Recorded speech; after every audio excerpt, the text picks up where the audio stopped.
Hello, everybody. Thank you for inviting me here to talk about a little old brand called Trilogy from New Zealand. Thank you for mentioning some of the larger organisations I've worked for in my career, but I have to say in the past 8 months since I've been with Trilogy, this has probably been some of my proudest time in the sense that it's a New Zealand-born brand, it's doing great things, and it's really punching above its weight. So can I just ask how many of you have ever heard of Trilogy? Great, that's very, very good. We recently did a piece of research, probably wrongly not done with Colmar Brunton, that told us that only 48% of New Zealand women in our target audience had heard of the brand. I was massively disappointed, but equally very challenged and very motivated to see if we could do more to push our stories, our great, credible stories out into the New Zealand consumer marketplace. So, 7-minute challenge to talk about brand stories. That's always hard for brand marketing or comms people, as we had heard to earlier. But I'd like to tell you how the Trilogy story began, for those of you that don't know. It began with a discovery that rosehip oil, in a world of high science skincare, was actually a very, very good ingredient on the skin. Two Kiwi sisters discovered this potent skin-loving product. They discovered it in a small, it's called a batch or a shed down in Wellington, and their Trilogy was invented. So this was back in 2002. The founders were two sisters, Sarah Gibbs, who had a very strong background in finance, accounting, and international commerce, and Catherine de Groot, who had a very strong background in media. Together they hatched the brand, they made a commitment to natural skincare, and their passion for the environment was also built into the philosophy of Trilogy. From the beginning, they really set out to create exquisite products. For those of you that have used our products, they are very, very wonderful feel on the skin. We often have that feedback from our consumers, and it really is a treat to be able to purchase a product like a rosehip oil and use it as part of your regime. They do perform better and are also better ethically, aesthetically and environmentally compared to some of the competitors that may exist out there in the market. We have maximum effect on the skin but a minimum effect on the environment. So here is a quote from a very famous, if you've ever spent any time in the UK or in the beauty world, but Charlotte Tilbury. She's a very famous makeup artist who's worked with some of the biggest stars and celebrities and well-known people across the globe. And this was a quote that she gave independently. We haven't paid her anything, as is often the case. And she said, "I'm loving Trilogy rosehip oil. It's a fantastic product for giving my clients a mini facial to wake up the skin before applying makeup. The fact that it's 100% natural makes me love it even more." Now this for us was pretty incredible. I'll tell you about our natural journey, but not many people truly understand that Trilogy is 100% natural. And in fact, not many consumers truly understand what natural is versus pseudo-natural, organic, certified organic. There's lots of claims and classifications out there that can make that shopping journey quite difficult. So we've always believed that you don't need to sacrifice performance for natural, and the base ingredient rosehip oil is actually in many of our products, and currently, as of this week, one rosehip oil is sold every 39 seconds across the globe. Thanks. So let's have a look at our journey from 2002. How do we as a business stand for what we believe in and really make sure that the philosophy of the brand is carried through and is communicated to our consumers? What we stand for is as important as what we sell, and it always has been. So here you see a number of logos, and in the beauty industry, these are becoming quite prolific. So the top one is about sustainable and fair trading ingredient sourcing. The second one is around recyclable packaging, responsible manufacturing, sea freighting rather than air freighting, which is a rather large sin, if you like, in our industry in terms of getting product to retailers that demand it and fine you if your products are late, and also bringing in raw materials so that we can meet the demand of manufacturing, so quite a challenge. The third being non-GMO, which you'll all understand, and the last one being cruelty-free. This has become quite an interesting topic, well, it's always been an interesting topic, right back since the days of Anita Roddick in the Body Shop. And for those brands that are considering entering into the very large and opportunistic Chinese market at the moment, Any product that enters the Chinese market into a direct sell scenario needs to be registered and needs to therefore be tested on animals. So you'll find a lot of beauty brands, skincare brands in particular, not so much with cosmetics, but certainly skincare, really standing strong and saying we won't enter that Chinese market until that law's changed. You are able to e-commerce into the market, strangely enough, and that doesn't fit into the registration challenge. But this is going to be a very interesting problem for brands going forward. I spent last week in Hong Kong talking to potential people that can distribute our products around that market. We already have 11 distributors there, but we're very, very careful, given our trading relationships with other retailers, that we don't have any product entering China directly.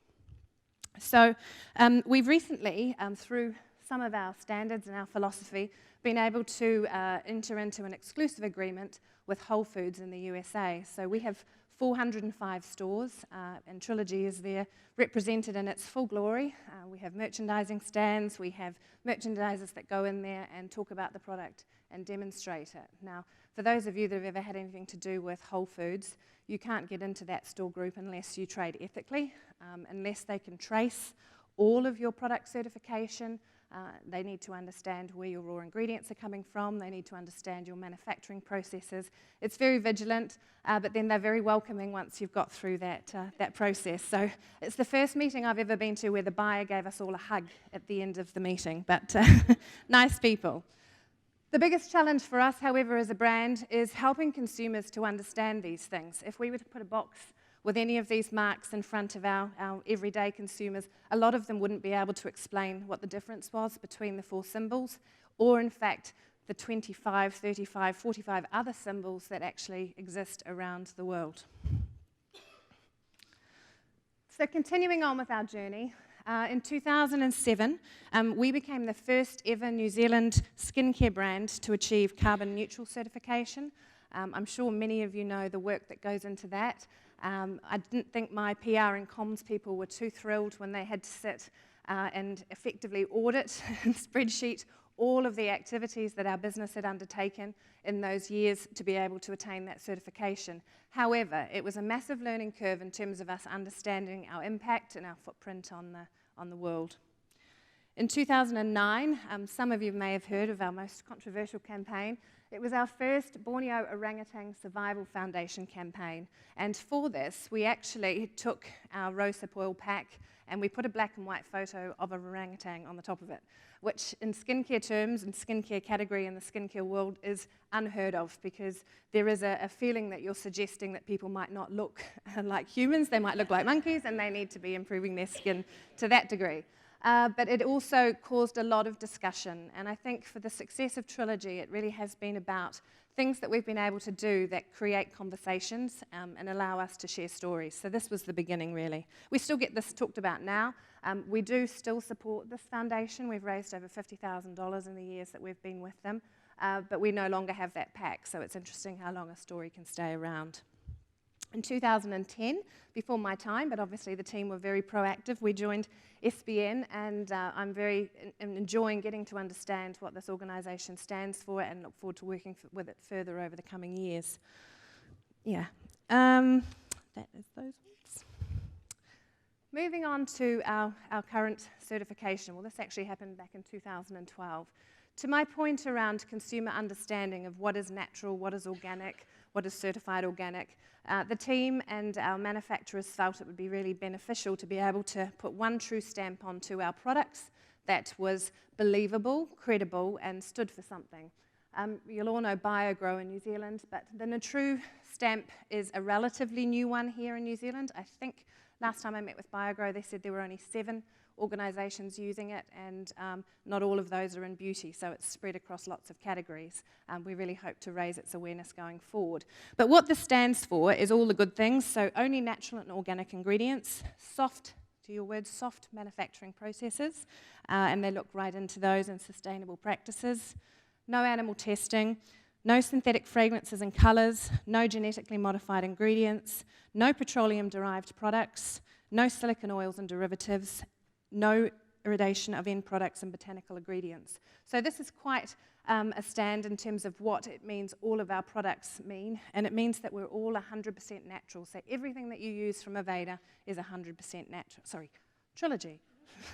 It's a very, very nice brand, Aveda, but everything from Trilogy is 100% natural. So really for us now, it's about taking these stories and this certification and talking to our consumers about what 100% natural actually means, so that when they're shopping, they can choose carefully. And a lot of these things actually transfer outside of skincare into other categories that they're buying from as well. Much like Jacqueline, today we're seeing a lot of interesting activity in the rise of the millennials. It's a category that we talk about a lot. And the thing with this is that these people are very conscious consumers, and I would beg to say that the millennials see green, ethical, well-sourced. They see those as sort of the entry point for any brand that they might consider buying. So when Trilogy was launched back in 2002, it was a relatively new concept to have effective green skincare, and it was really pushing out of just the greenies using this type of product bought from a health shop into pharmacies and into mainstream beauty environments such as farmers. So when we look at the millennials' demand now, when we research them, they tell us that what Trilogy offers is just the basic requirements, and then they want to have the efficacy on top of that, which is obviously what we deliver as well with the ingredients that we choose. So we need to be consumer-centric and really be thinking about what messages are relevant to them these days. Often we find that the traditional skincare messaging of it will reduce your lines by X% or 9 out of 10 women said doesn't always ring true for these people. They're wanting to truly believe that what we say we do, we do. So our smart business process is all about transparency, provision of information and communication touchpoints, and making sure that consumers can get the information wherever they're looking for it. For a brand with no large advertising budgets, we need to use a lot of the new channels that have developed, such as web, digital, social media, to make sure that those are all that those stories are very accessible. The challenge also is if you have a lot of stories to tell, it can get a little confusing, so we need to focus on which stories we tell when.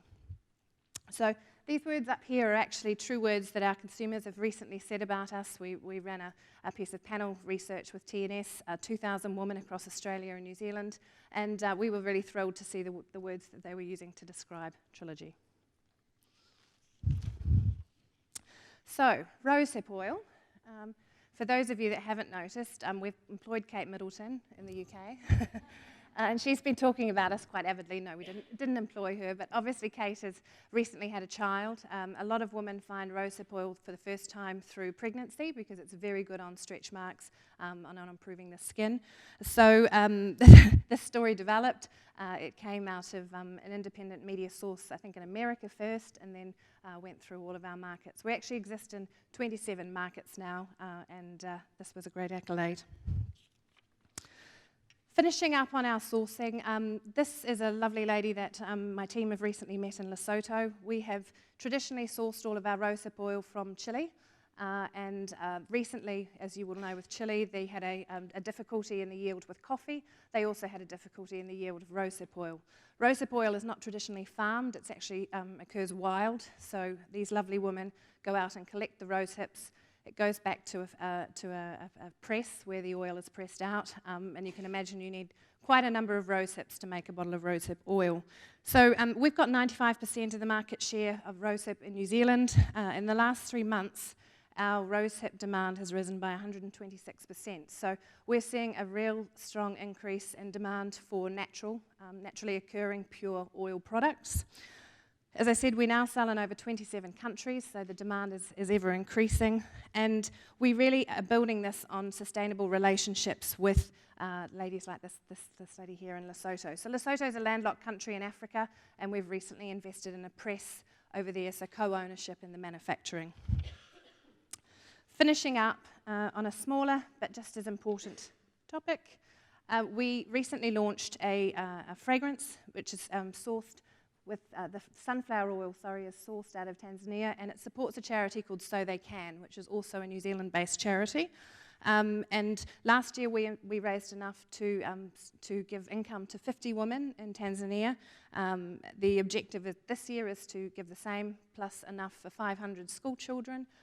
And yeah, we sponsor children there as well. So this is the So They Can charity. We raise awareness through them, and the New Zealand founder, Cass Treadwell, and her and Samantha Hayes have just recently ran a marathon over in Kenya to raise money. And it's a really great charity for us to be able to support.